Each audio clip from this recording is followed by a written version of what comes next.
murakoze nanjye kuba tanze nitwa Uwamariya Josette nkaba naba mudamu wa Hakuzimana kuba yarwara ndamuvanje ndashiramo n'umwuka wawe gipase bikore uburwayi bwiwe rero bwaratunguranye afatwa yafashwe nyine ubundi arwara yaragendaga ntabwo yigeze aryamye iminsi myinshi niko navuga yararwaye ajya kwa muganga kwivuza bamusangamo umwijima bamuha imiti ariko imiti nta kintu yamumariye nibwo kwa gatanu yarenze kumujyana kwa muganga bakomeza kumuha imiti biranga kwa gatandatu nibwo yatangiye kuremba cyane abaganga nyine bakibaza impamvu ari kuremba cyane kandi ari kunywa imiti nibwo bafashe umwanzuro wo kujya kumunyuza mu cyuma bamunyujije mu cyuma basanga ibihaha byarangiritse ibihaha rero babimenye igihe cyarenze nicyo cyatumye nyine ashyira mu mwuka murakoze harimo n'ibyo wangeneye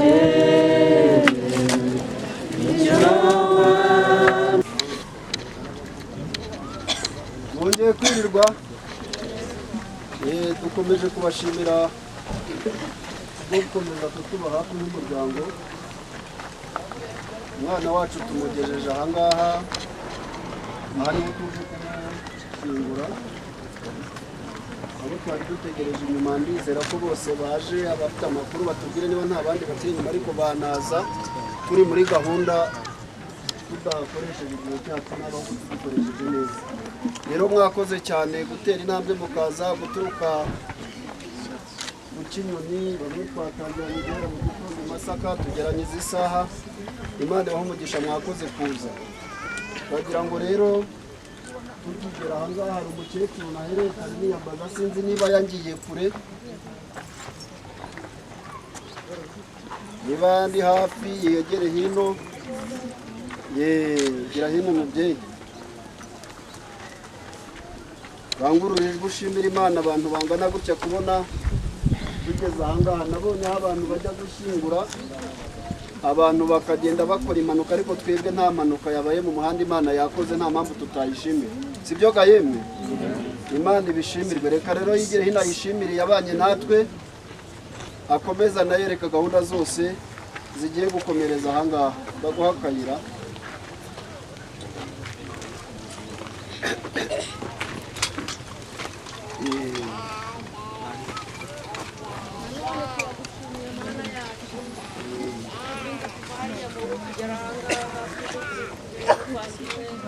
urakoze ko turinze tukaba tuhageze amahoro byose ni wowe ubikora ukuboko kw'Imana kurabanye natwe dusabye ngo n'ubundi uboneke ahangaha gahunda zose zikurikiyeho Mana turazikweretse kugira ngo uziyobore dukomeze gucunga umutekano wacu turi ahantu tugishikirizeho Uwiteka ngo utangirane natwe usozanye natwe ugendane natwe mu izina rya Yesu Kristo amen. uyu nguyu tuzanye hano yitwa Hakizimana Jean Pierre kuba tutabanye mu rugo cyangwa abatari basanzwe bamuzi ariko baje kudufata mu mugongo egera ruguru yitabye Imana ku cyumweru mu masaha ya mu gitondo uyu munsi kuri uyu wa gatatu nibwo tuje kumuherekeza urugendo rwe rurarangiye hano ku isi ubu hababaje ibyacu buri wese iyo ageze hano ndabona abantu batinda ku irimbi akagira umutima mwiza ageze ku irimbi ariko nta mpamvu umutima mwiza tugomba kuwuhorana kuko buri wese byanga bikunda hazahaca Imana ijya idufasha kugira ngo tubane n'abantu bose amahoro nitunaza hano hari uwigeze abwira ngo ngewe ngo nimukajye mumpostinga ntimuzampostinge narapfuye mujye munanshyiraho ndi muzima ariko tugomba no gukurikirana. Iyo umuntu ari muzima akora imirimo myiza, akaba umuntu mwiza, n'abantu bose bakavuga bati nubwo agiye ariko agiye yari umuntu wacu. Rero Imana ibaho umugisha, nabasabira ku Mana kugira ngo buri muntu wese wageze aha, uyu rwe rurarangiye, urugendo rwe rurangiriye ahangaha. Hari umukiri umwe nakunze hano i Kigali bakundaga gusohoka bakajya ku Gisenyi n'ahandi abandi bamujyanye, ariko ageze aha bajyana n'i Remera mu irimbiri ryari ryarindi ry'inyagatovu. Avuga ati umunsi nifuje ko dusohokera hano, ubundi mujya munatekereza ko aha naho muzahagera.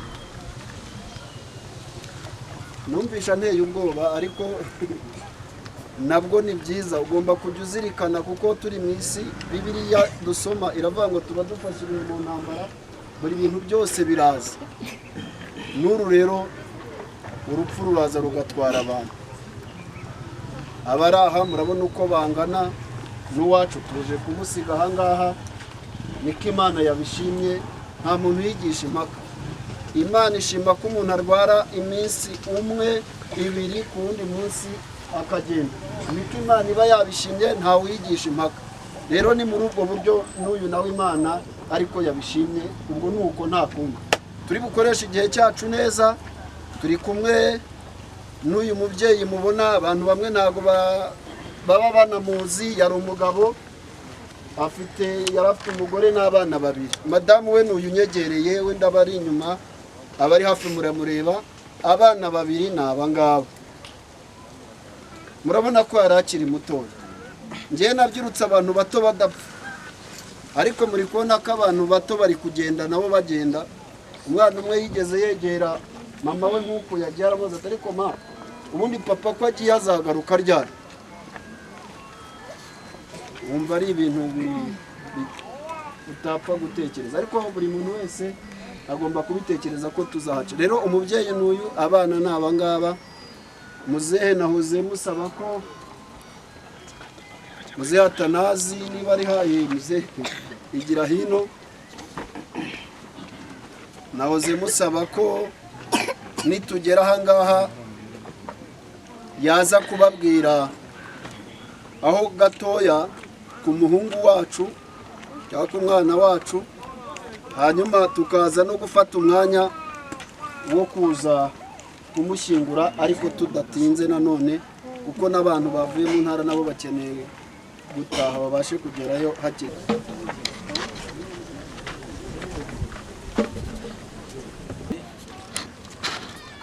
yavukiraga ahantu bita Nyamagabe. Ubwo rero yaje hano i Kigali ahamaze igihe, ariko mu buzima bwe yakunze kurangwa n'urukundo. Batanze ubuhamya tukiri mu rugo, tuvuga imibyirukire ye ko yabyirutse ari umuntu uzi kubana n'abantu, kandi yari umuntu uzi gukora no kwihangana n'ibigeragezo, kuko muri isi habamo ibigeragezo. Namushimiye yewe ukuntu aheruka kuza mu bukwe bwa mushiki we Nyamagabe tariki 26 z'ukwa munani. Ubwo bukwe ndabumutumiyemo kuri telefone, nabivuze, araza saa moya yari yageze i Nyamagabe.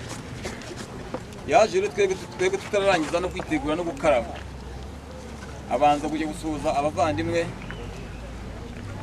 Amaze kubasuhuza araza agera mu rugo kwa mushiki we. Ibintu byo mbere atangiye kubifata, abiterura abijyana mu modoka. Ni ukuvuga ngo tugeze aho twakorera ubukwe, yagiye gufata abavandimwe abari aho ngaho hafi, agenda ajya kubakira. Nubwo tuba turi mu bukwe duhuze, akavuga ati ngwino tujyane, akagenda bakira. Ntabwo mbeshya, bamwe barahanga barimo baragiye afata mu bukwe akabajyana kubakira. Bivuga ko yarangwaga n'urukundo n'ubwitange. Ni ukuvuga ngo Hakirimana Pierre, twebwe tumuzi Nyamagabe, ariko aho mwari muturanye hariya namwe numva mumuzi rwose. Yari umuntu ukunda abantu, akagira urukundo, agakunda umuryango. Ubwo rero rwose turamushimira, nubwo yagiye Imana nyine niko yabyemeye. Nababwiye ko akimara kwitaba Imana, abo nabwiraga bose nasangaga abafitiye umwenda wo kubasura, kandi atubifitiye, atubwira ngo azagaruka. Umuhamagaye wese namubwira ngo yitabye Imana, ati reka. Ejo bundi twa twandika no kuza kudusura, ariko nkuko nabivuze nta mwenda atugiyemo yaratwishyuye Imana imuhe iruhuko ridashira. Ikindi navugaga ni ukubashimira abari baturanye nawe by'umwihariko. Njye uvuga nitwa Bigirimana Atanazi, mpamagarariye umuryango wa Hakizimana Jean Pierre. Hakizimana Jean Pierre afite abavandimwe be badahari, hari n'abahari na Denera hari, harimo n'abandi bahari. By'umwihariko rero umuryango wa Hakizimana Pierre mpagarariye tubashimiye tubikuye ku mutima ko kuva yakwitaba Imana ku cyumweru mu gitondo, inshuti n'abavandimwe bakunze kuhaba. Urumva umuvandimwe wari muri Kenya, abari hanze y'igihugu ntabwo bari kuhaboneka, ariko tubasabiye umugisha kandi tubashimira abantu bakunze kuhaba kuva ku cyumweru kugeza umunsi wa gatatu. Abantu bari urujya n'uruza ntabwo bigeze barambirwa, bagiye bigomba imirimo yabo. Wowe tubashimiye tubikuye ku mutima ibyo mwadukoreye. Imana yo mu ijuru izabibahembere rwose, turabashimiye.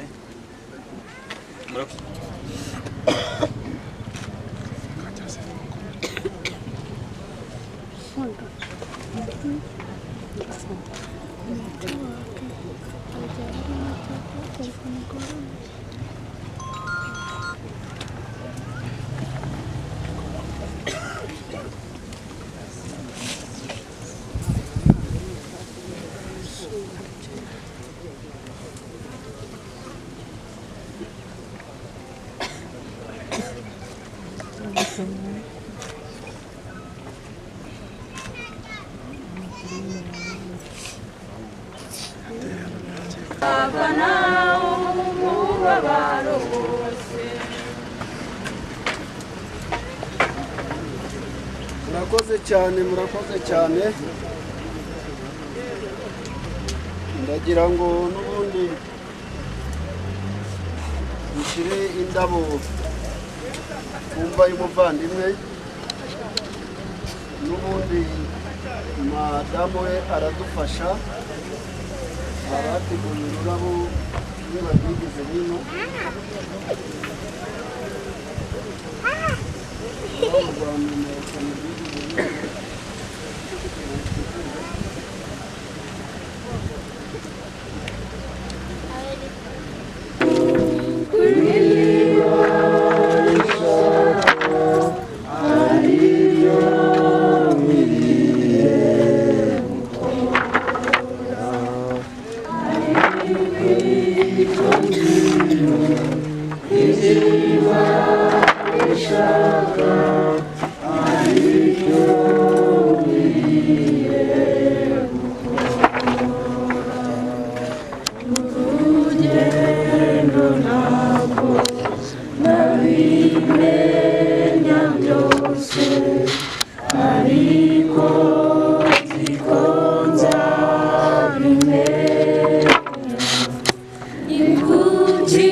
Mzee nawe yigire hino,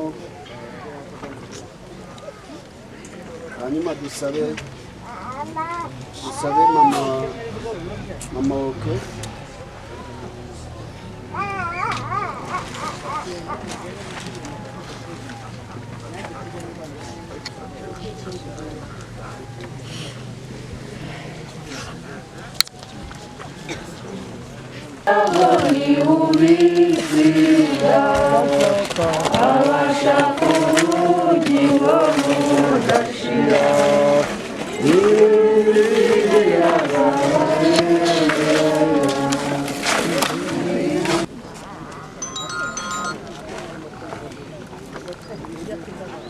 Turasaba na mukecuru yigire hino.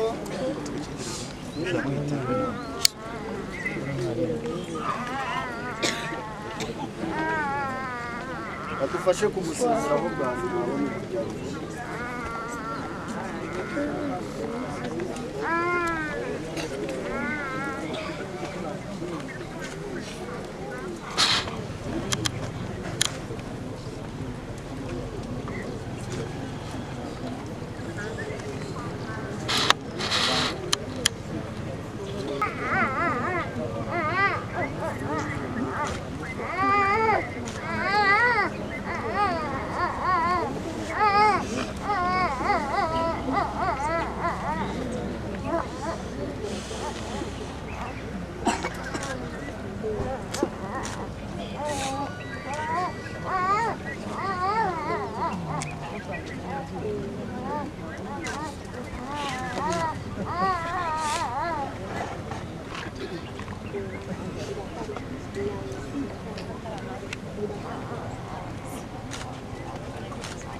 Imaniza naguramarira izabana umubabaro wose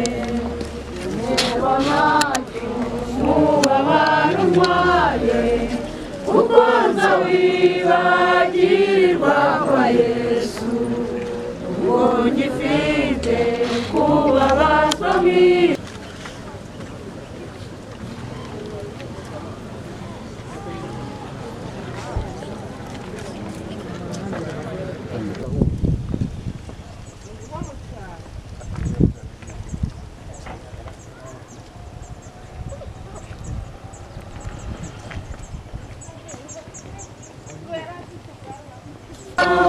umubabaro wose Imaniza naguramarira izabana umubabaro wose umubabaro ntwaye kuko nzawibagirwa kwa Yesu ubwo ngifite kubabazwa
natwe muri uyu muhango urashoje ukomeze kugendana natwe naho tugiye ukomeze kubana natwe ube mu ruhande rwacu mwami w'iteka tugire umugisha imbaraga z'Imana zikingirize ukomeze ube mu ruhande rwacu mwami Imana ukomeze kugendana natwe n'iyindi gahunda tugiyemo turayikuragije urinde umuntu wese kugwa no kuvunika kuko kwiza kw'Imana kubane natwe ufasha abashoferi ugendane natwe tugushimiye byose wakoze tukuragije n'ibiri imbere ku bwawe Yesu Kristo amen.